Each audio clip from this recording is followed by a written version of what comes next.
En un principio, Dios creó el cielo y la tierra. La Biblia no fue escrita en un principio en el idioma inglés, aunque parezca terrible. Fue escrita en hebreo. Y en hebreo, la palabra Dios en el primer versículo de la Biblia se escribe más o menos así. Si fueran a escribirlo en inglés, sería más o menos así. Se pronuncia Elohim. Repitan Elohim. En un principio, Elohim creó los cielos y la tierra. La palabra crear se dice bara. Repitan bara. Es una palabra contundente, llena de energía, de crear cosas. En un principio, Elohim bara los cielos y la tierra. La tierra era amorfa y vacía. En hebreo se dice tobo bambú, y me da mucho gusto decirlo. Esto lo traducen como agreste y desaprovechado. El Espíritu de Dios se cernía sobre las aguas. Este Elohim tiene una especie de espíritu. Y Dios habló y dijo, hágase la luz. Y la luz fue hecha. Dios vio que la luz era buena y separó la luz de la oscuridad. La luz fue llamada día, la oscuridad fue llamada noche. Y hubo noche y día el primer día. Dios dijo alguna palabra e hizo las cosas. En el primer versículo ese Dios era un creador. En el segundo Dios era una especie de espíritu. Y en el versículo 3 Dios es una especie de palabra. Dios es uno, pero a la vez varios. Dios es una especie de múltiples personas, una especie de comunidad de creatividad. Qué forma tan rara de empezar un libro muy, muy largo.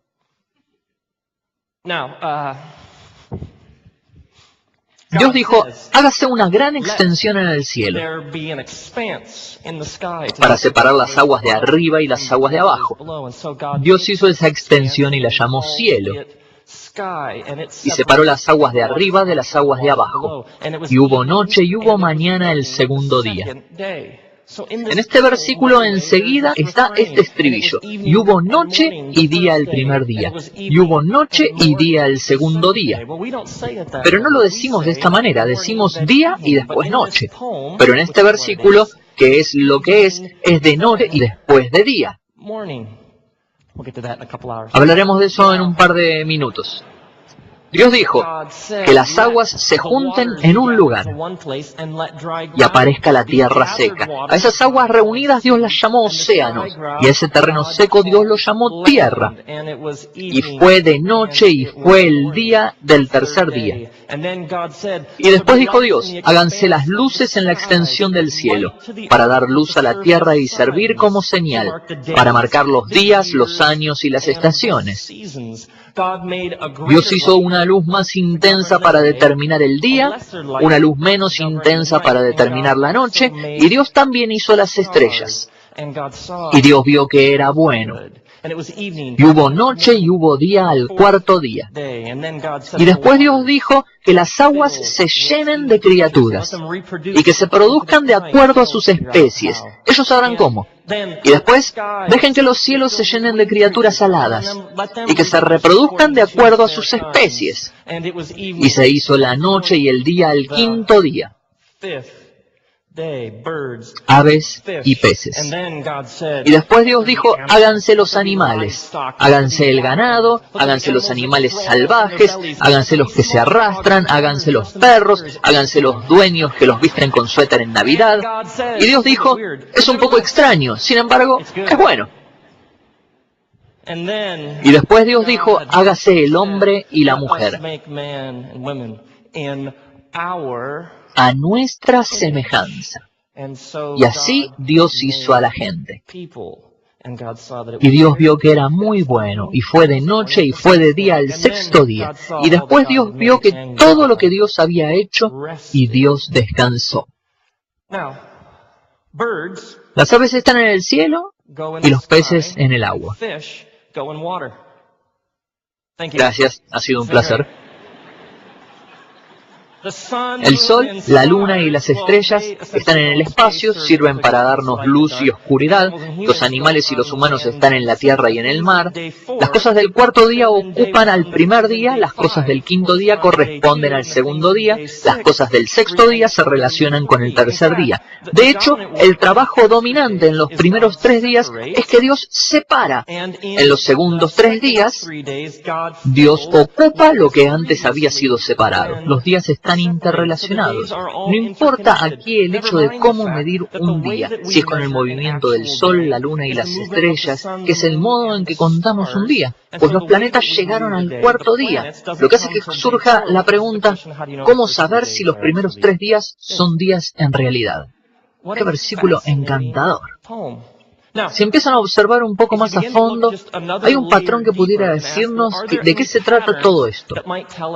La palabra bará es el impulsor, es el motor del versículo. Dios creó. La palabra bará ocurre en 3 puntos distintos en todo el versículo, y al final se repite 3 veces.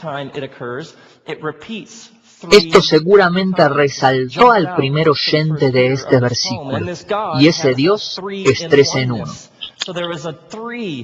Así que hubo un 3 que aparece dominante en el versículo, lo que hace preguntar, ¿hay otros patrones que deberíamos buscar? El primer versículo de la Biblia tiene 7 palabras.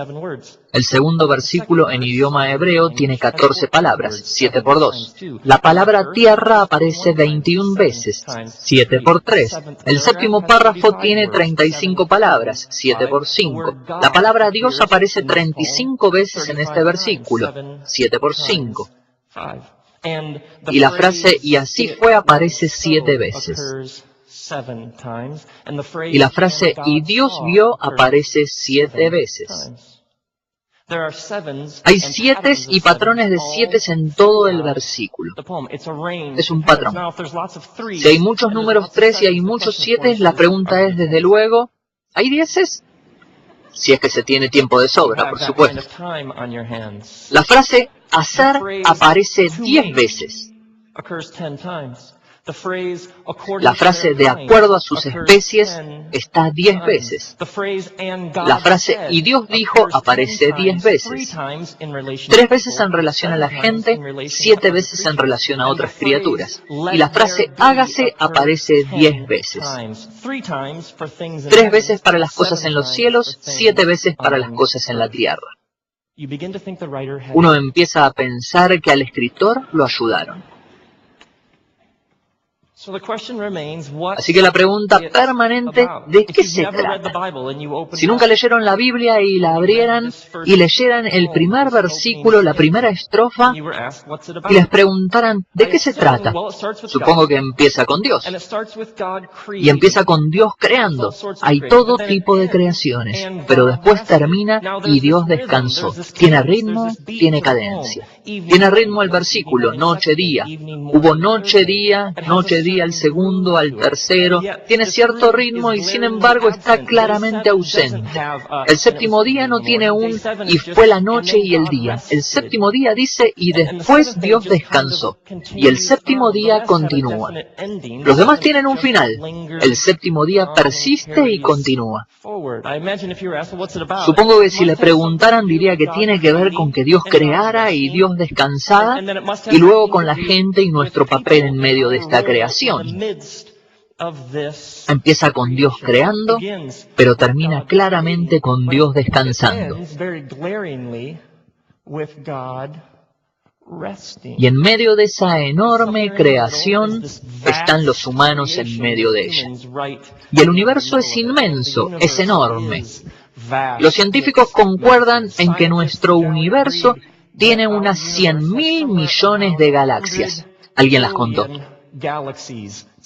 Y se cree que cada una de esas galaxias tiene alrededor de 100.000 millones de soles. Y se cree que cada sol tiene al menos 100.000 millones de estrellas. Y se cree que solo nuestra galaxia tiene al menos 100.000 millones de agujeros negros.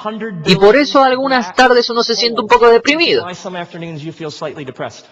Cuando hablamos de la grandeza del universo, las cosas se ponen muy extrañas rápidamente. Hay una galaxia llamada Andrómeda que corre por nuestro universo a 322.000 kilómetros por hora. Las estrellas hacen cosas increíblemente extrañas.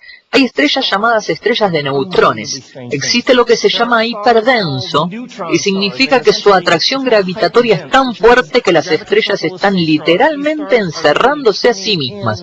Cuando esa atracción gravitatoria se vuelve tan fuerte que jala la estrella dentro de sí misma, y entonces su peso, densidad, masa y volumen toma todo tipo de características extrañas.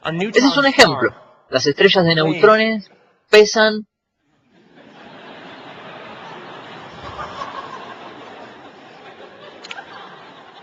Tiene un amigo llamado Bob Esponja. Es increíble. La policía del arte me debería llevar preso por esto. Una estrella de neutrones pesa varios cientos de millones de toneladas. Una estrella de neutrones pesa varios cientos de millones de toneladas y cabe en una cucharita. Al tratar con la grandeza del universo, las cosas se ponen muy extrañas rápidamente. Nada es tan extraño como la luz, y vienen de los soles en forma de partículas llamadas fotones. Los fotones viajan a la velocidad de la luz, y la velocidad de la luz es, por cierto, la velocidad de la luz. A la velocidad de la luz y en la forma en que viaja la luz, en partículas llamadas fotones, las cosas se ponen más extrañas. Este es un ejemplo. Digamos que están parados en la calle y ven venir un auto hacia ustedes a 32 kilómetros por hora. Ustedes no deciden subir a la acera de esta forma, ni subir a la acera de este modo, sino que deciden voltear y correr lo más lejos posible. No sabemos por qué hacen cosas como esto. Así que voltean y corren lo más rápido que puedan, lejos del auto que se aproxima, porque cuando corren sienten su placer. Ahora, digamos que el auto viene a 32 kilómetros por hora y ustedes alcanzan una velocidad máxima de 16 kilómetros por hora. Cuando estaban parados, el auto se dirigía a ustedes a 32. Si alcanzan los 16 por hora y voltean, el auto se dirigirá a ustedes ¿a qué velocidad? A 16. A 16. Muy bien. Dibujemos esto porque creo que a veces los dibujos ayudan. Aquí están ustedes. Y... curiosamente se hicieron rastras para la ocasión. Ahora 16, 32 es igual a 16. Y decimos esto porque tenemos el llamado entendimiento newtoniano del universo. Isaac Newton, leyes mecánicas de la física. Un objeto en movimiento sigue en movimiento a menos que sea hecho por una fuerza exterior retrospectiva al 9º grado. Nos enseñaron que hay reglas que determinan cómo funciona el universo. Seguro, previsible. Anotan los números y obtendrán sus respuestas. Nos enseñaron el entendimiento causa y efecto del universo. Ciertas cosas trabajan sobre otras para causar y lograr ciertos resultados. Dame una A, dame una B y te daré una C. El problema es que la luz viaja a 1.08 mil millones de kilómetros por hora. Y están parados en la calle y una partícula de luz se dirige a ustedes. Y corren hacia el otro lado. Origina toda otra serie de preguntas. Si están parados, se dirige a usted a la velocidad de la luz, se voltean y corren a 1.6 kilómetros por hora, 16 kilómetros, 160, 1.600.000, y voltean y esa partícula de luz siempre estará empujando hacia ustedes a exactamente la misma velocidad. A la velocidad de la luz. Un hombre llamado Albert Einstein empezó a investigarlo en 1915. Dijo, un momento. Mientras más descubría sobre la luz, dijo, un momento. La luz no sigue regla alguna del entendimiento newtoniano del universo. Einstein dijo, un momento. Fundamentalmente dijo que el universo no es estático. Tratándose de luz, no hay A más B. La luz hace lo suyo. Al entrar en la grandeza del universo, el universo se tuerce, se pandea, se distorsiona, y no importa cuán rápido se alejen de la luz, siempre los perseguirá exactamente la misma velocidad. Como imaginarán, obviamente, su teoría de la relatividad fue una revolución absoluta en la forma en que la gente vio el universo, porque se pensaban que el universo tenía ciertas formas previsibles, predeterminadas de actuar, pero con la luz simplemente no sigue nada de eso. El universo en su grandeza es simplemente extraño. Han encontrado en nuestra galaxia un planeta que corre por nuestra galaxia a 108.000 kilómetros por hora. Al mismo tiempo que corre en nuestra galaxia 108.000 kilómetros por hora, también está rotando a 1.000 kilómetros por hora. Este planeta se llama Tierra, y por eso deben usar cinturón de seguridad. La Tierra tiene un Sol, y quizás debemos decir que el Sol nos tiene a nosotros. La Tierra recibe el 99% de su energía del Sol. El Sol convierte 4 millones de toneladas de energía por segundo. Y en su ciclo de 11 años, esa salida de energía varía menos de un décimo del 1%. Todo esto a una distancia de 150 millones de kilómetros. 149 millones de kilómetros, no hay vida en el planeta Tierra. 151 millones, no hay vida en el planeta Tierra. La Tierra es distinta a todos los planetas en que la Tierra se inclina en su eje a 23,5 grados. Otros planetas del sistema solar, la Tierra.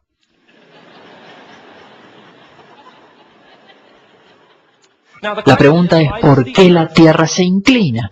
Pues si la Tierra no se inclinara, correría el riesgo de presentar siempre la misma cara, que significa que una parte de la Tierra quedaría viendo siempre al Sol todo el tiempo, mientras que el otro lado nunca vería el Sol. Un lado de la Tierra se pondría más y más caliente hasta que no pudiera mantener la vida, mientras que el otro lado se pondría más frío hasta que no pudiera mantener la vida. Así que la inclinación de 23,5 grados del eje de la Tierra es exacta, para permitir que la esfera azul y verde mantenga la vida. Lo que hace surgir la pregunta, ¿por qué se inclina? Se inclina porque el 40% de la atracción gravitatoria que viene del Sol lo atrae. El otro 60% de esa inclinación viene de la atracción gravitatoria de una pequeña roca que conocemos como Luna. La Luna en esa atracción permite que el planeta Tierra mantenga la vida. Sin Luna no hay vida. Lo que hace surgir la pregunta, ¿cómo conseguimos nuestra Luna? Los científicos creen que nuestra Luna era una especie de meteoro o asteroide que volaba por nuestra galaxia y se atoró en la atracción gravitatoria de la Tierra, haciéndolo el equivalente cosmológico de, bueno, de acuerdo.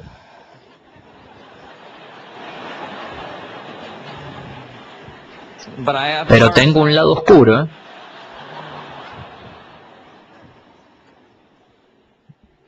El hidrógeno en el planeta Tierra debe convertir un 7 milésimo de su masa a helio continuamente para que la Tierra pueda mantener la vida. Punto 007. 008, no hay vida en el planeta Tierra. 006, no hay vida en el planeta Tierra. Nuestra atmósfera es 21% de oxígeno, 23% de oxígeno, no hay vida, 2% de oxígeno, no hay vida en el planeta Tierra. El océano, nuestros océanos son 3.4% de sal.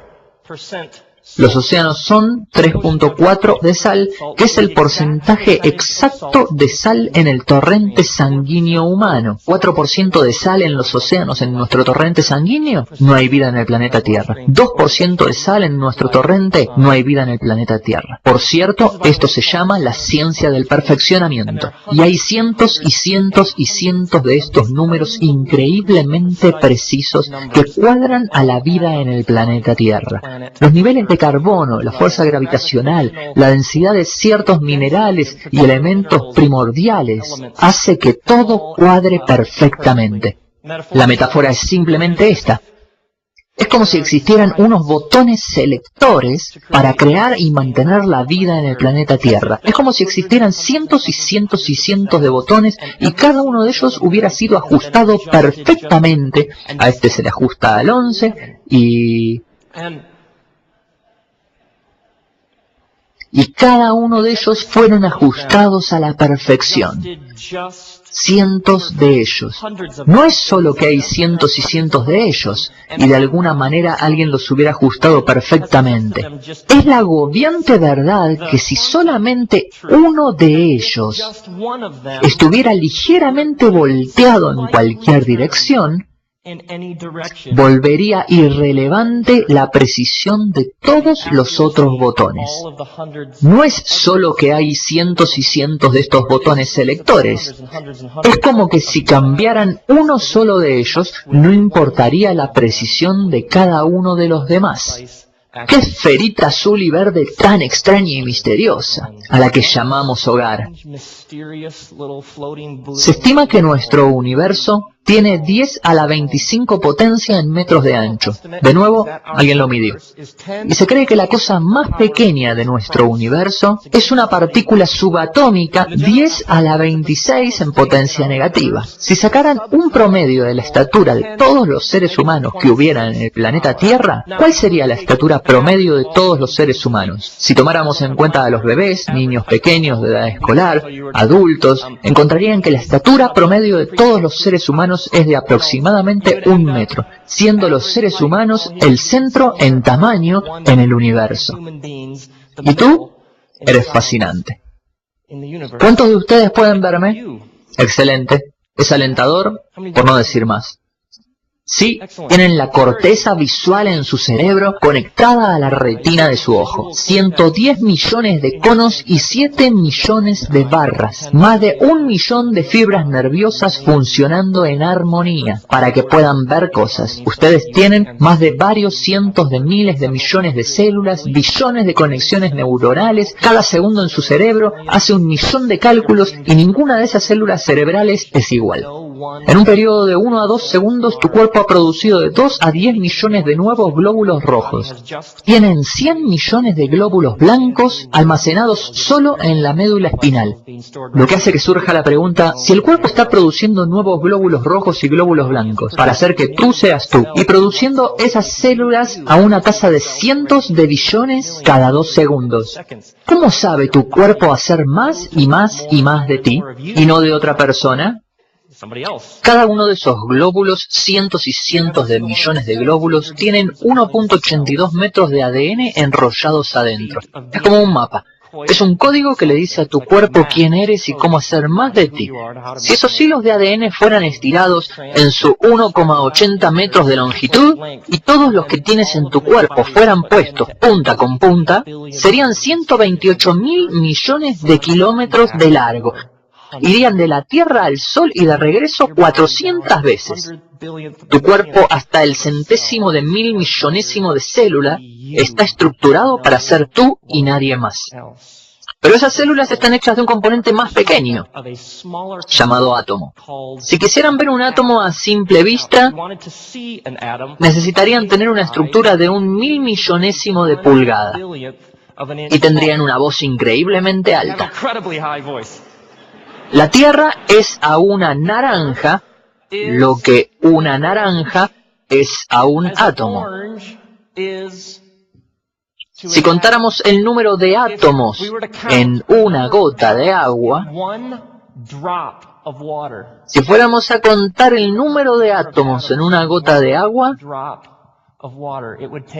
se necesitaría que todas las personas del planeta Tierra contaran un átomo cada segundo en los próximos 20.000 años. Los átomos son pequeños.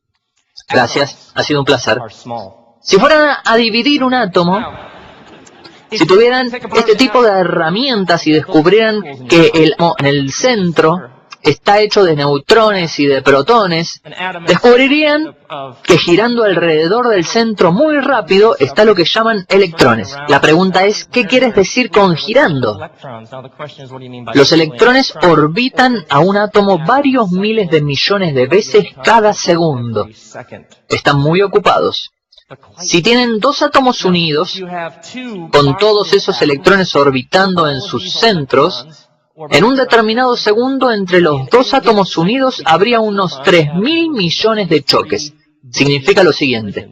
Tomen una foto de un átomo, tomen una foto del mismo átomo un segundo después, y aunque ese átomo sería en esencia el mismo átomo, habría cambiado drásticamente en ese segundo que pasó. Tomen una foto de un átomo, tomen una foto de un átomo un segundo después, no saben exactamente lo que hará. En la década de 1890, un grupo de científicos al mando de un hombre llamado J.J. Thomson dijo: ¿y si pudiéramos dividir un átomo? ¿Y si pudiéramos inventar algo para hacer átomos? ¿Si pudiéramos dividir un átomo hasta ver de qué está hecho ese átomo? ¿Y si pudiéramos dividirlo hasta llegar a la base de la materia? Si pudiéramos hacer eso, si pudiéramos llegar a lo que hace las cosas, y que hace las cosas, y que hace todo, entonces podríamos explicar por qué todo es como es. Así que empezaron a dividir un átomo. Rápidamente descubrieron que un átomo puede ser dividido en una sustancia más pequeña llamada quark. Los átomos están hechos de quarks, pero después descubrieron que se puede dividir un quark, y después descubrieron que la cosa en la que pueden dividir un quark puede ser dividida. Después descubrieron que la cosa en la que pueden dividir esa cosa, que pueden dividir la cosa para hacer un quark, también puede ser dividida. Así que la búsqueda se desvió un poco. Y hasta la fecha dicen que apenas están de acuerdo en que se han identificado al menos 100 partículas subatómicas. Están los mosones, gluones, neuones, leptones, mesones, listas interminables de esas cosas increíblemente pequeñas. ¿Alguna vez habían oído el término físico cuántica?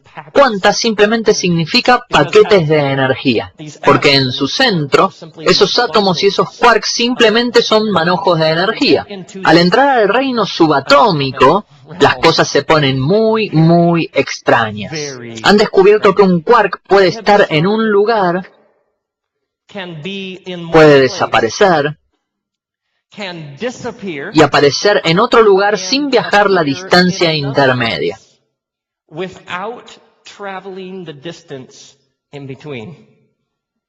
Han descubierto que un quark es capaz de tener una dualidad simultánea. ¿Han observado quarks? Un quark que es capaz de estar en dos lugares distintos al mismo tiempo. En 1949 a un científico se le ocurrió el llamado teorema de Bell, que es uno de mis favoritos. El teorema de Bell fue básicamente este descubrimiento. Puedes tomar un quark, un átomo, y dividirlo a la mitad, y poner la mitad en Nueva York, y puedes poner la otra mitad en San Francisco. Si tomas la mitad del quark que está en Nueva York, y cambias el giro de sus electrones, exactamente al mismo tiempo, la mitad de San Francisco también cambiará el giro de sus electrones. Si han oído hablar del efecto mariposa, esa es básicamente una divulgación del teorema de Bell. En el estado de Nueva York, en 1997, descubrieron un mesón exótico. Y todos sabemos cuán exóticos pueden ser los mesones. Ese mesón apareció una billonésima de segundo y después desapareció. No saben realmente de dónde vino y no saben realmente a dónde fue. Así que tenemos unos físicos increíblemente brillantes de partículas subatómicas cuánticas diciendo cosas como no lo sé. Han descubierto una partícula subatómica llamada leptón, y su consenso general es que los leptones sí existen como partículas subatómicas individuales. El único problema es que solamente se ha podido observar a los leptones en grupos de 2 y de 3. Entonces dijeron, sí entendemos que esto es un solo leptón. El problema es que se encuentran solo en grupos de 2 y de 3.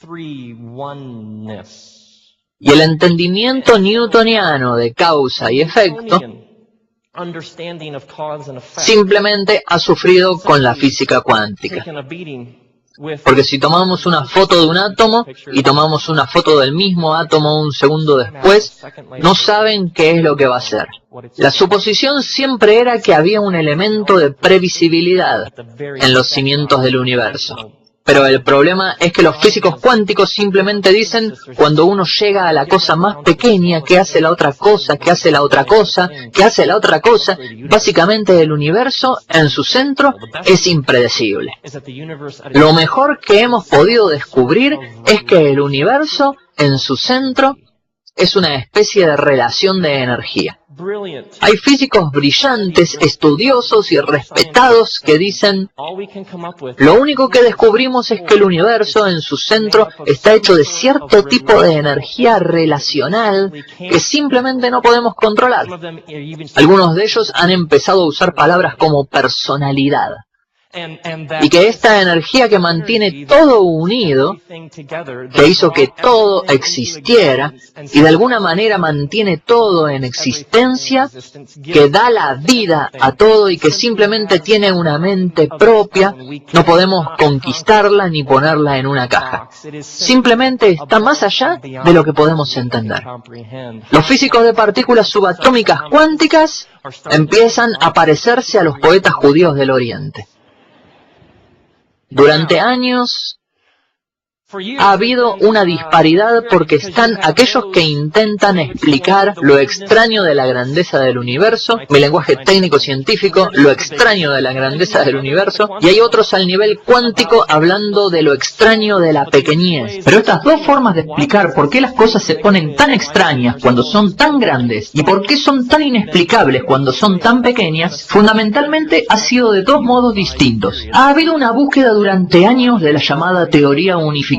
Hay maneras de explicar por qué el universo, ya sea que vayas de un lado o del otro lado, es extraño e impredecible y se inclina, y la luz hace todo tipo de cosas. ¿Hay alguna manera de explicarlo todo? Y llegó un grupo que ha dicho, la manera de explicarlo es que el componente básico de la realidad son las pequeñas cuerdas. A estos se les conoce como los teóricos de cuerdas, y ellos presentaron al mundo la llamada teoría de cuerdas. Y uno inmediatamente dice, un momento, ¿qué quiere decir con pequeño? Fundamentalmente están diciendo que el universo es a la Tierra lo que la Tierra es a un átomo. El universo es mayor que la Tierra, de la misma forma que la Tierra es mayor que un átomo, de la misma forma que un átomo es mayor que una de esas cuerdas.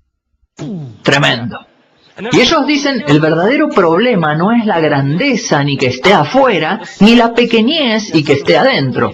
El verdadero problema son las múltiples dimensiones de la realidad. Para que nuestras mentes piensen en las dimensiones, este es un rectángulo y este es un círculo. El círculo nunca será un rectángulo y el rectángulo nunca será un círculo. Esta pizarra en la que estoy escribiendo tiene una superficie bidimensional, tiene altura y tiene anchura. Y por lo tanto, siendo bidimensional, ese rectángulo nunca será un círculo. Y este círculo nunca será un rectángulo. Si me preguntan cuál, ¿es uno o el otro? ¿O es un círculo o es un rectángulo? Ahora, vayamos de 2 dimensiones a 3 dimensiones. Agreguemos una dimensión. Este rotulador de un lado es un rectángulo, sin embargo, si uno lo ve por la punta, es un círculo. En 2 dimensiones, o es un rectángulo o es un círculo. Uno agrega una dimensión y de repente lo que era una cosa o la otra, que se excluye una de la otra, se convierte en ambos. La pregunta, ¿es un rectángulo o un círculo en 3 dimensiones? Sí. ¿Cuánta sangre se ha derramado y cuánto oxígeno se ha desperdiciado discutiendo si es esto o aquello? Cuando quizás a veces la respuesta es sí. Piensen solamente en la religión. ¿Es fe o es ciencia? Sí. O piensen, ¿predestinación o libre albedrío? Y el de un lado tiene una lista de versículos de la Biblia y el del otro lado tiene su lista de versículos y quizá el buen Dios, quien hizo todo, dijo, miren, les di el truco del rotulador. Sí. Y tienen al grupo del círculo que dice, vamos, únete a los círculos, al afectuoso abrazo universal. Y los rectángulos dicen, tenemos ángulos derechos, tenemos 4 veces más derechos que tú, pero tú estás en peligro de convertirte en un cuadrado. Si lo que necesitamos son más líneas rectas, no tanto amor, lo que necesitamos son más líneas rectas. Pero amigo, no te puedes fumar un rectángulo.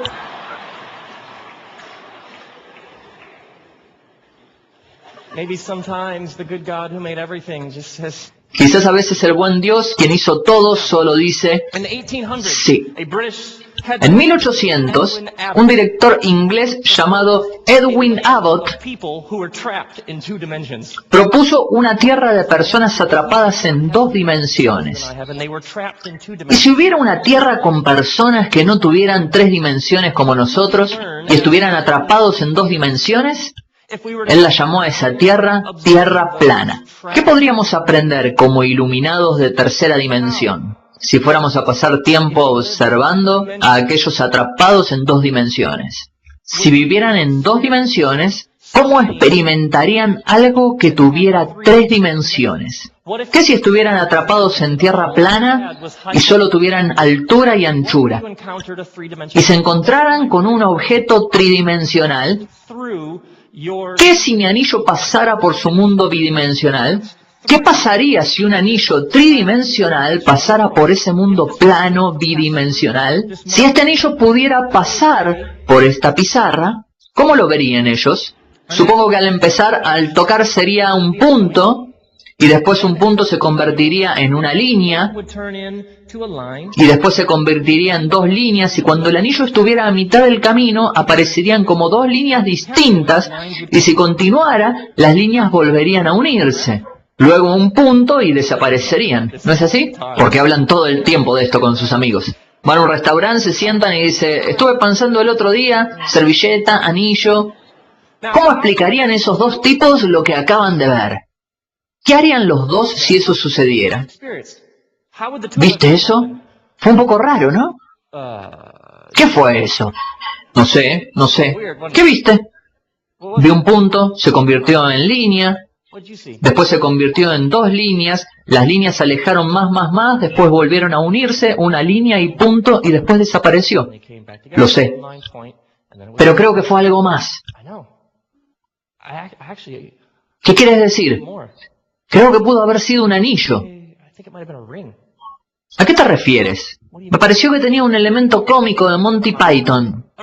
¿Un anillo? Vaya. ¿Un anillo? Sí, creo que el punto, línea, punto, creo que eso fue otra cosa. ¿Has visto un anillo alguna vez? No. ¿Has visto la foto de un anillo alguna vez? No. ¿Has tocado un anillo? No. ¿Has estado en Anillolandia? No, para nada. Solamente fue punto, línea, es todo lo que necesita. Línea, punto, y desapareció. Eso fue todo. No sé yo. ¿Tenés alguna evidencia? No. ¿Alguna prueba? No. ¿Alguna foto? No. ¿Algo que puedas probar? No. Seguramente este hombre comenzaría a hablar con estos términos. No sé, lo presiento, siento, confío, creo, tengo fe. Y la experiencia del anillo revela, en realidad, 2 cosmovisiones muy diferentes. Esa persona de inmediato cambia a la tierra plana es lo único que tenemos, es lo que podemos demostrar, es lo único que conocemos, es lo único que podemos documentar, y por lo tanto es la única evidencia empírica que tenemos. La persona se convierte en el llamado reduccionista. Lo único que fue punto, línea, punto, y desapareció. Y pueden discutir persuasivamente, porque esa persona no tiene evidencias tangibles. Su punto de vista es básicamente, es todo lo que hay, no hay más. No sean tan raros. Y esa persona se queda en la posición incómoda de quizás estar totalmente convencido de que eso fue un anillo. Y sin embargo solo pueden hablar de posibilidades y pistas y sentidos y sensaciones y quizás hasta usar palabras como fe. ¿Y qué si yo, Rob, y toda mi tercera dimensión, qué tal si decidiera molestarlos y llegara y dejara mi mano aquí?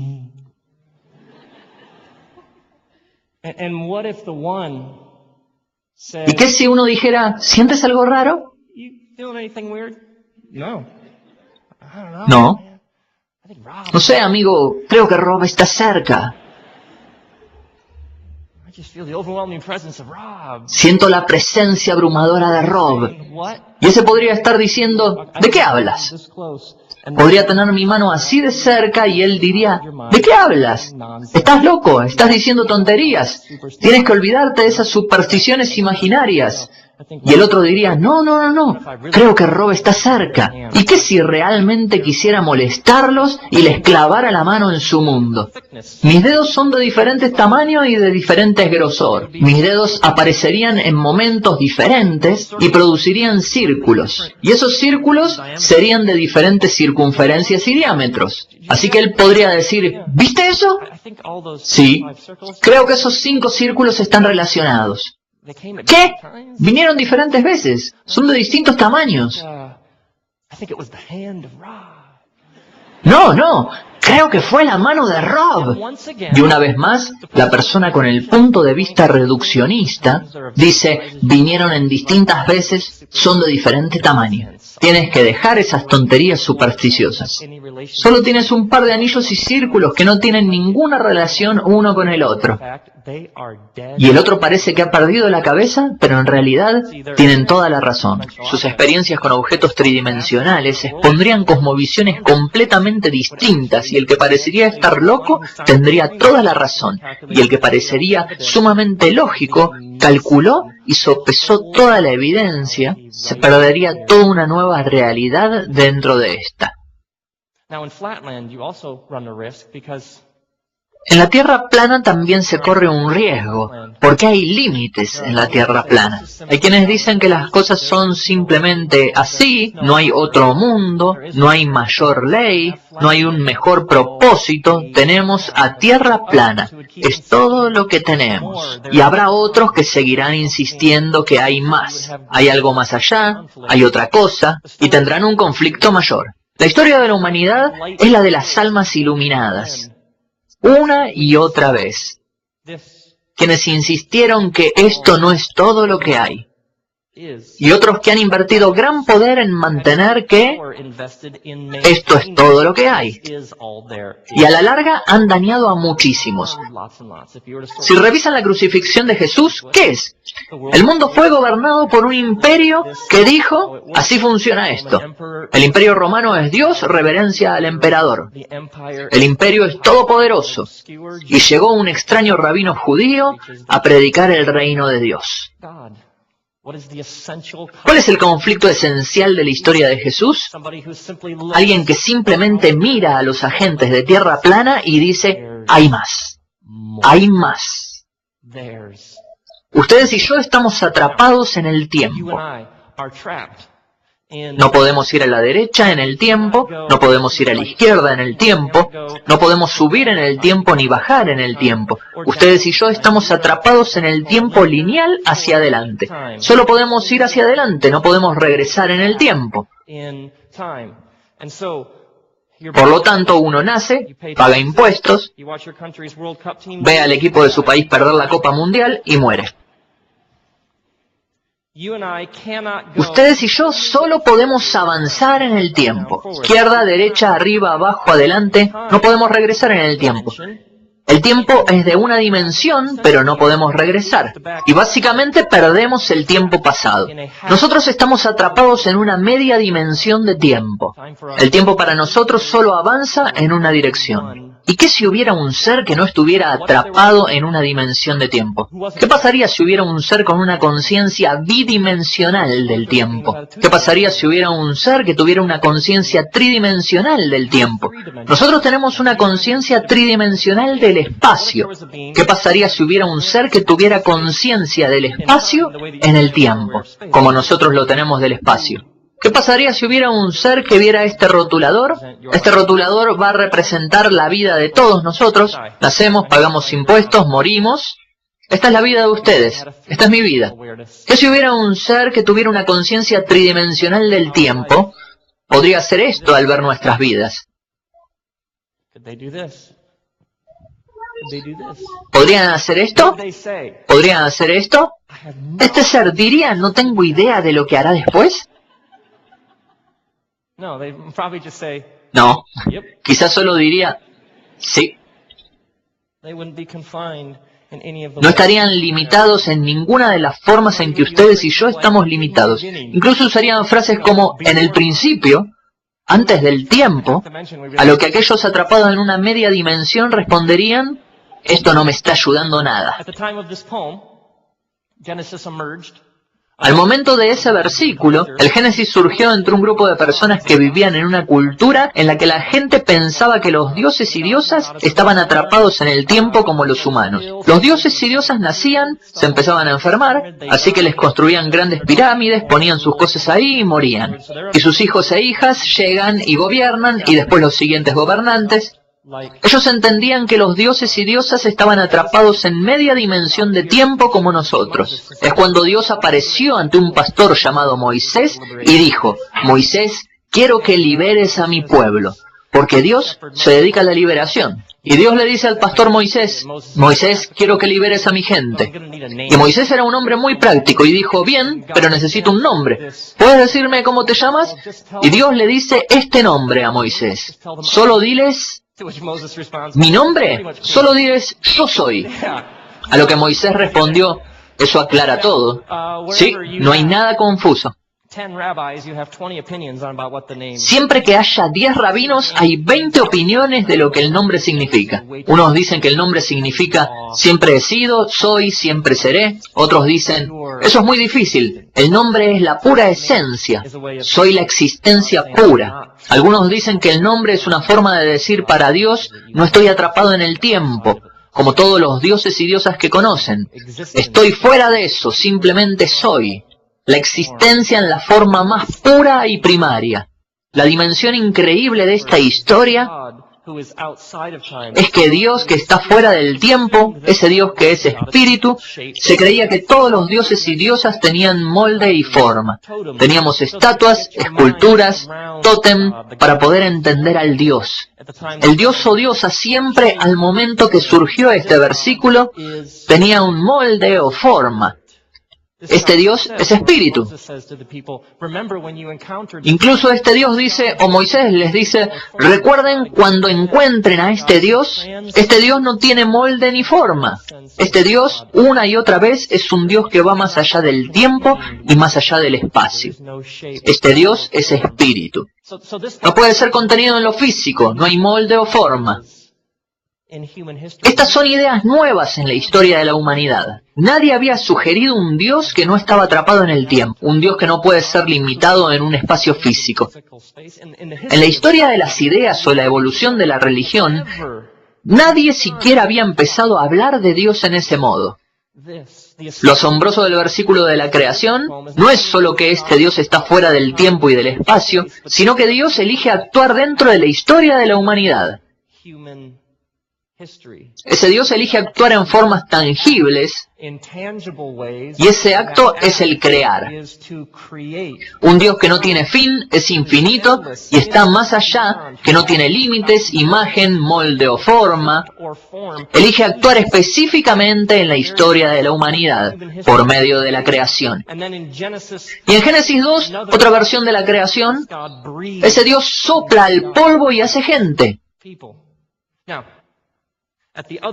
Al otro lado del espectro está el reino del espíritu, sin molde, forma ni físico. Hay un reino en Génesis 1 de lo físico: luz, oscuridad, cielo, agua, tierra, mar. Y después, en la tierra nacen los árboles, y los árboles dan frutos, y los frutos tienen semillas. En Génesis 1 hay una dimensión de este Dios como espíritu. Este Dios no tiene fisicalidad, y al mismo tiempo hay un universo físico al que se le está dando vida. Y cada cosa en el versículo es más complicada que la cosa anterior. Luz y oscuridad, cielo y agua. ¿Puedes agarrar el agua? Tierra y mar, polvo. Uno puede agarrar el polvo. Un árbol es más complicado y más avanzado, más detallado, más preciso que las piedras. Y la fruta es más complicada, de mayor diseño que los árboles. Pero las semillas pueden caer al suelo y producir otros árboles. Quizás esto les sirva de ayuda. ¿Frisbee? ¿O iPod? Ahora. Alguien dijo: En este versículo, cada cosa que fue creada fue más avanzada y compleja de lo que le seguía. Va cada vez aumentando, con más arreglos, más diseños, más creatividad. Y uno tiene una semilla, y una semilla es importante porque un árbol puede producir fruta, y después la semilla tiene la habilidad de reproducirse. Después de las semillas están los animales. Después Dios crea al hombre. Cada cosa más avanzada que la anterior. Dios crea al hombre y dice, creo que puedo hacer algo más avanzado.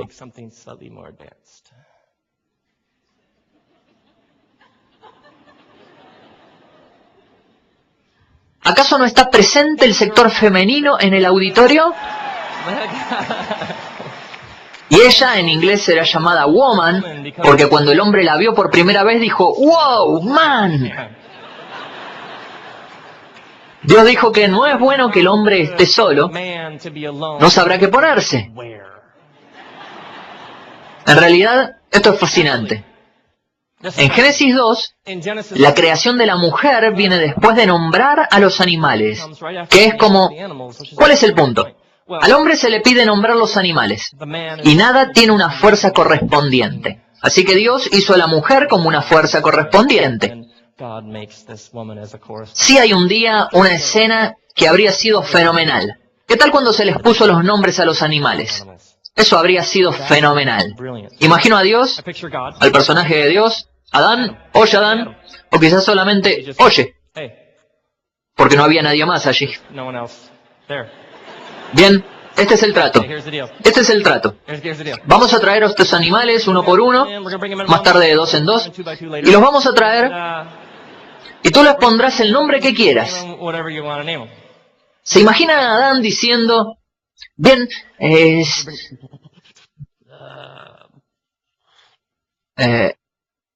hipopótamo? Imaginen a Dios diciendo, sí, está bien, hipopótamo.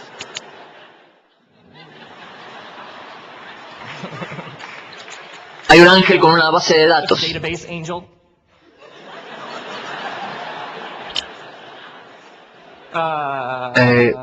¿Cómo quieres que lo escriba? Como tú quieras. Traen al siguiente y Adán le empieza a agarrar la mano. Esto es fácil. Ornitorrinco. Dios está que no lo puede creer. Y los ángeles acá diciendo, ¿en serio? ¿De dónde sacaste este tipo? ¿Sabes? Podría empezar de nuevo. Se me atoró algo en la sandalia y la tomé y la soplé y... Pero Dios quiere apoyarlo. ¿En serio, Adán? ¿Tú eres el hombre? No, en serio. Lo eres. Eres el hombre. Un par de días después, Adán está muy cansado. Ya pensó en todo lo posible. Está muy cansado. No queda ni una creatividad. Una más, una más. Sé que puedes hacerla. Sí, puedo hacer una más.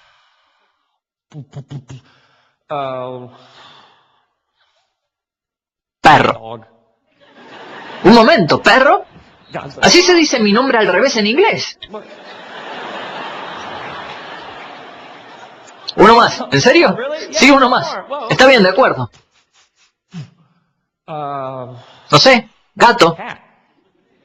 ¿Gato? Un momento. Yo no hice estos.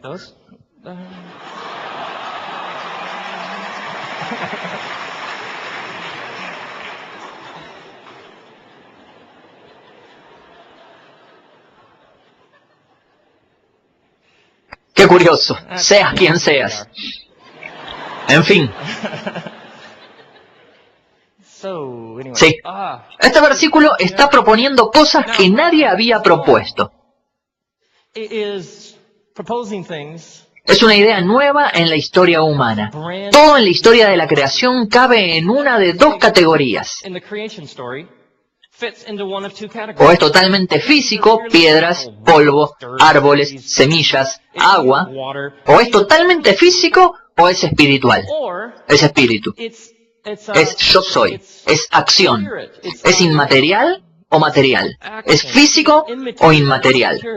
Todo en la creación es uno o lo otro. Un árbol tiene fisicalidad, pero no espíritu. Yo soy ese espíritu sin fisicalidad. La fruta, físico, no espíritu. Espíritu, espíritu, pero sin físico. Todo es una cosa o la otra. Ángeles, espíritu sin físico. Cielo, agua, fisicalidad sin espíritu. Y después en la historia de la creación, el ser humano es físico, polvo, y sin embargo, se sopla en él espíritu. No hay nada en todo el reino creado que sea totalmente espíritu y totalmente físico. ¿Un ser humano es espiritual o físico? La respuesta, por supuesto, sí. Esto tiene implicaciones muy serias de cómo ustedes y yo entendemos lo que significa ser humano.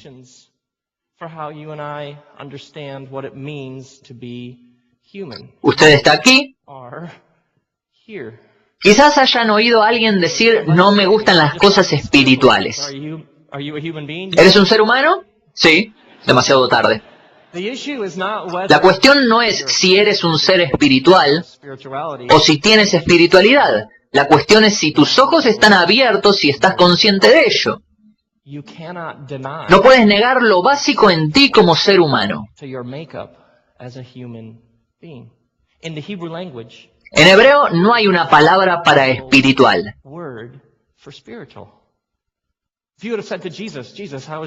Si le hubieras dicho a Jesús, Jesús, ¿cómo está tu vida espiritual? ¿Qué? ¿A qué te refieres? Porque etiquetar una zona como espiritual es etiquetar otras como no espirituales. Es totalmente ajeno al mundo de las Escrituras. Es totalmente ajeno a la cosmovisión de Jesús. Se supone que tú eres una fusión de dos reinos. Y un ser humano ocupa un lugar totalmente único en todo el universo. Cómo manejan su dinero, cómo manejan las relaciones, la sexualidad, el perdón, la reconciliación, el negocio, la escuela, el trabajo, el juego, todo lo que hacemos como ser humano integrado, 100% físico, 100% espiritual. Los primeros cristianos captaron la idea enseguida. Hagas lo que hagas en palabra o acción, hazlo en el nombre de Jesucristo. ¿Qué estaban diciendo? Cada acto es un acto espiritual. Se trata de si estás o no consciente de las implicaciones de lo que estás haciendo.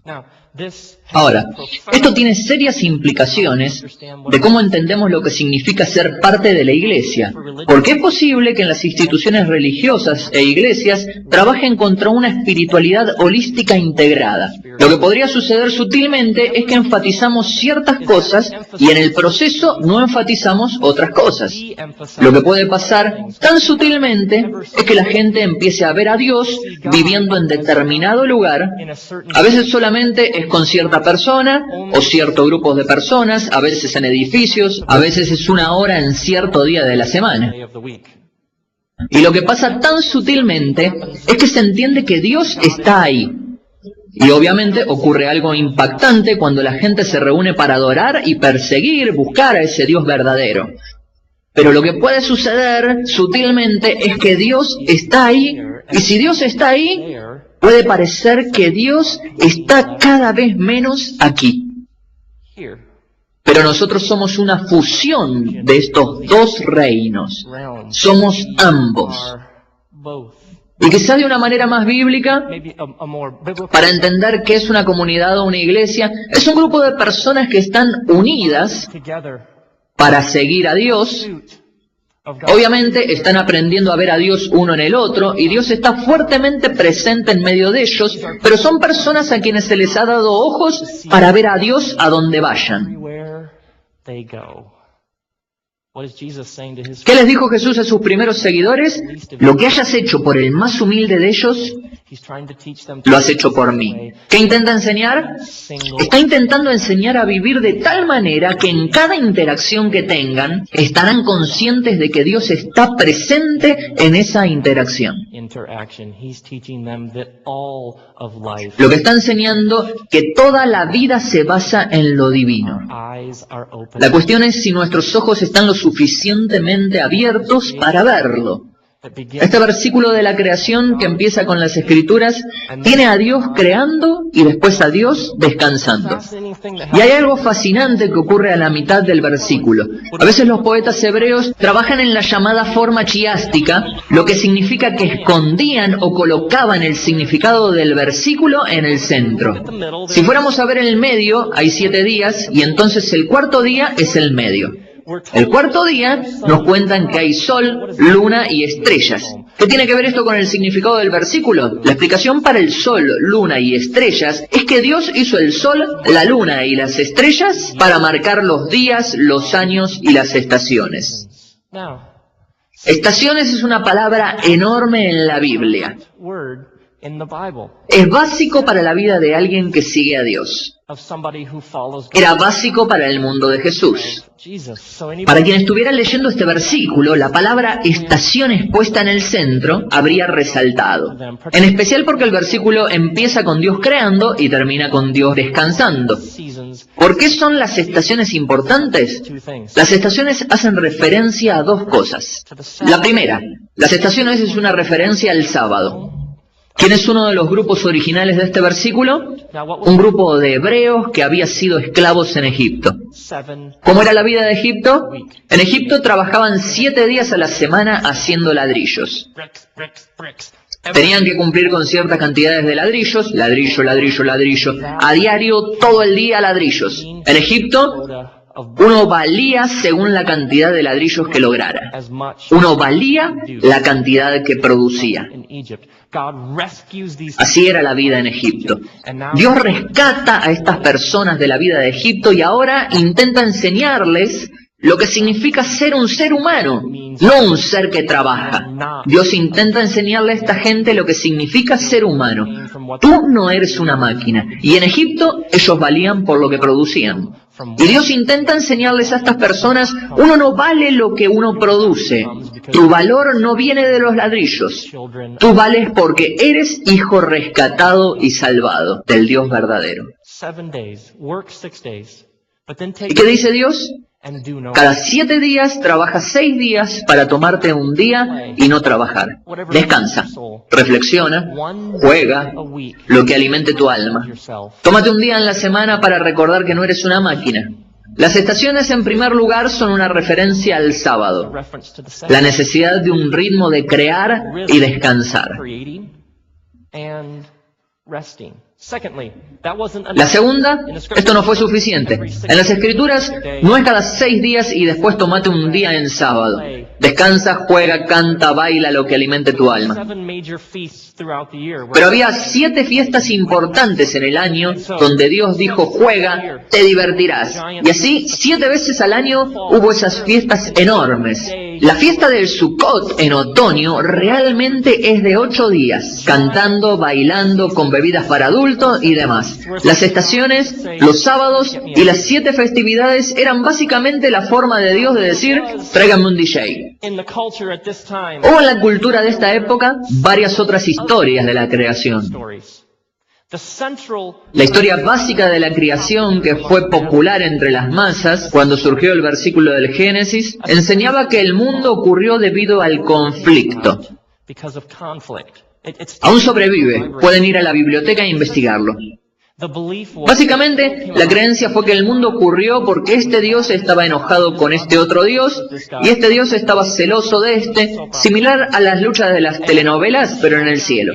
Y hubo una pelea aquí y un triángulo de amor acá, y de ese conflicto nació la tierra. La creencia entre la mayoría de la gente de la época de Génesis 1 era que la tierra ocurrió porque este Dios estaba enojado con este, y de su conflicto y batalla tenemos el mundo que conocemos. Este versículo llega a escena y es similar en muchas formas a esos versículos.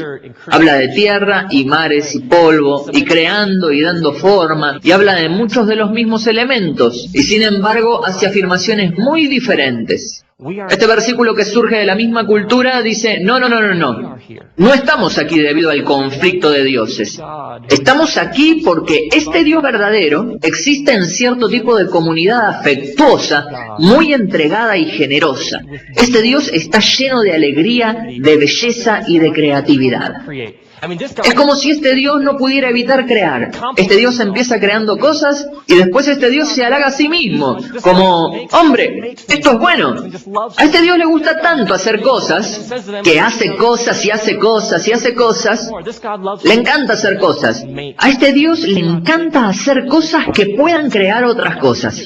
Este Dios hace gente a semejanza de Dios y les dice, ahora tú cuídalo y comparte mi alegría.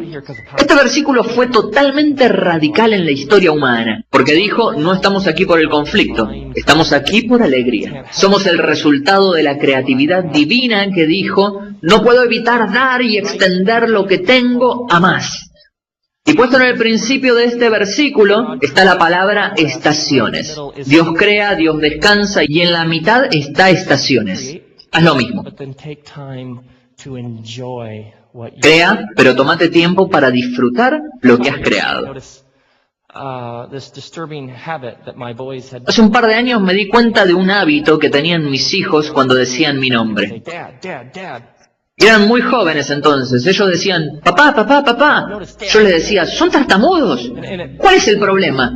Me di cuenta de que el papá, papá empezó a molestarme. Y un día estábamos jugando, creo que Lego o algo así, y estábamos en el piso y oí, papá, papá, papá. Y me di cuenta en el segundo papá, y estuve ahí por completo hasta el tercer papá. Y me di cuenta en ese momento que había estado jugando con ellos, pero había estado en otra parte con mi mente. Pensando en una reunión, pensando en lo que tenía que hacer, pensando en los emails, pensando en las llamadas que haría cuando acabara con ellos. Y me di cuenta que estaba con ellos, pero en realidad estaba en otro lado. Y me di cuenta que mis hijos estaban acostumbrados a que estuviera ahí, pero en realidad con la cabeza en otro lado. Y con el tiempo se habían dado cuenta de que necesitaban 3 intentos para que papá estuviera ahí. En Éxodo capítulo 24, Dios le dice a Moisés, Moisés, ven a la montaña y quédate aquí. Y los rabinos destacan que la traducción literal de la palabra quedarse es la palabra ishak. Esto significa estar. Así que el versículo, la orden literal es Moisés, sube a la montaña y cuando llegues a la montaña, quédate arriba de la montaña. Algo que parece ser de la escuela de la redundancia. ¿Ya entendí? Si estoy arriba de la montaña, estoy arriba. Ahí es donde estoy. Y el rabino dice, no. Esta orden es brillante. Dios entiende la naturaleza humana. Dios entiende que Moisés gastará mucha energía subiendo a la cima de la montaña. Y cuando llegue a la cima de la montaña, de inmediato empezará a pensar y a planear cuánto tardará en bajar. Y en el proceso jamás estará presente en la cima de la montaña.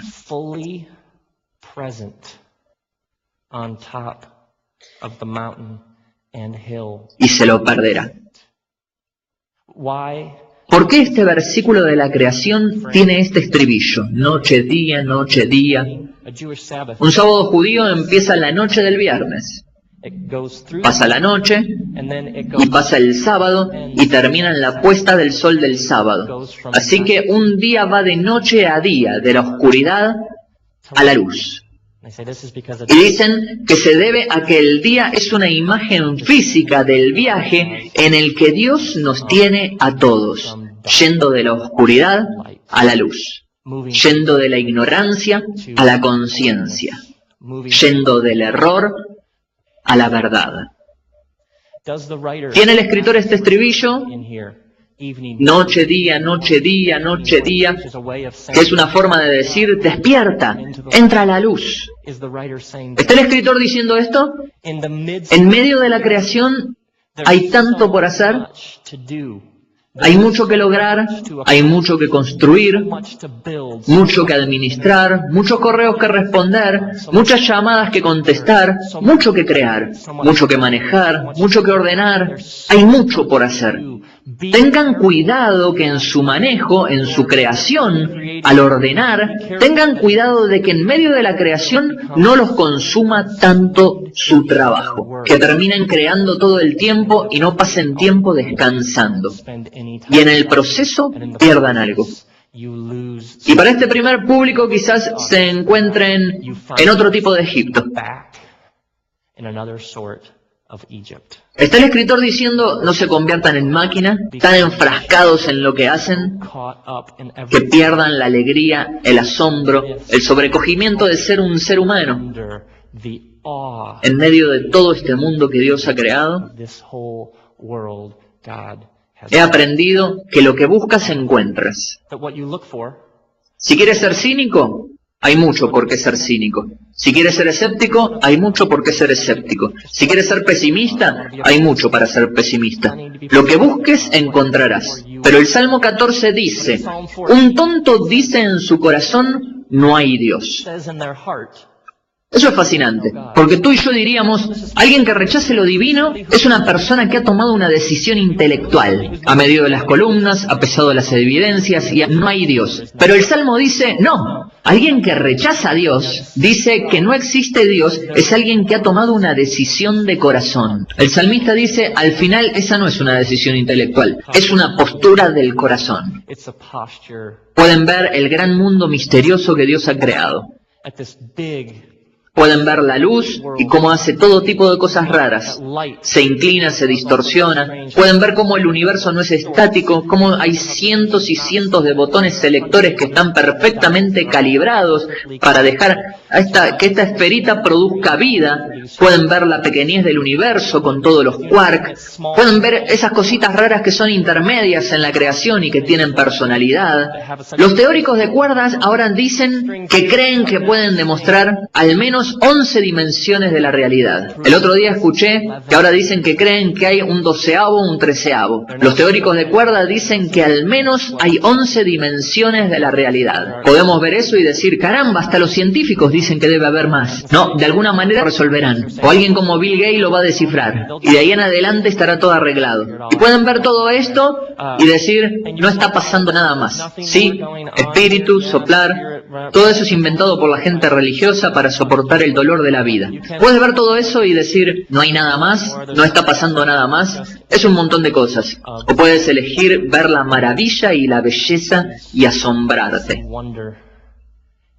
Puedes ver los quarks, puedes ver las dimensiones, la luz, los fotones, puedes ver las estrellas, los botones selectores y decir, caramba, es increíble, es sorprendente.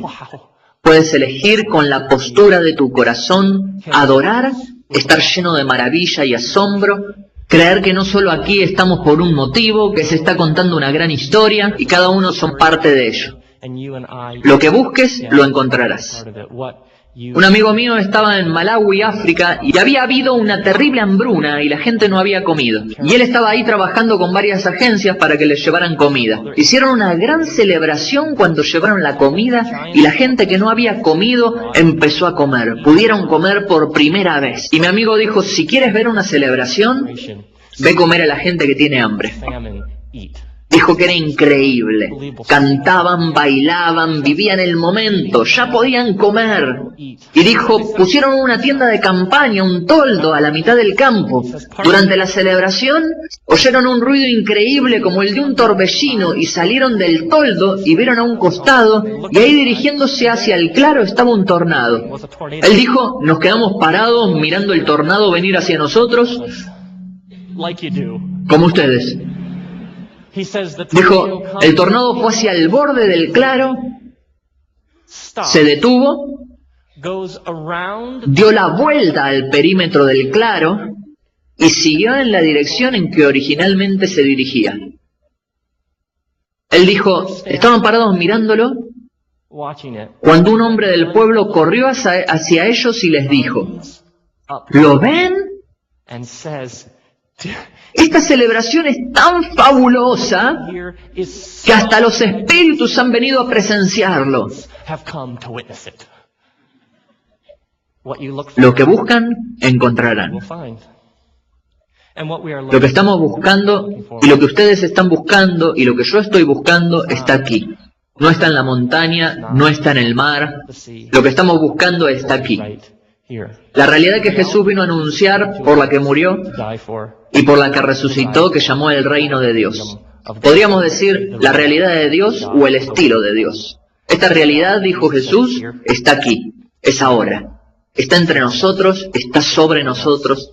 Jesús nunca dijo que estuviera en otro lado. Dijo cosas como, miren las flores.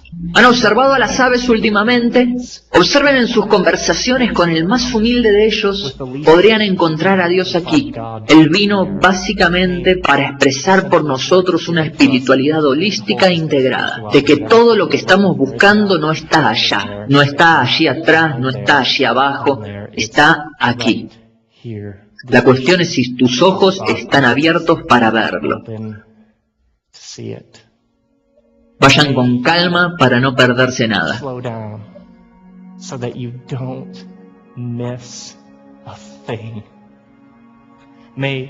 Que los ojos de su corazón sean iluminados, que estén totalmente presentes aquí mismo, ahora mismo.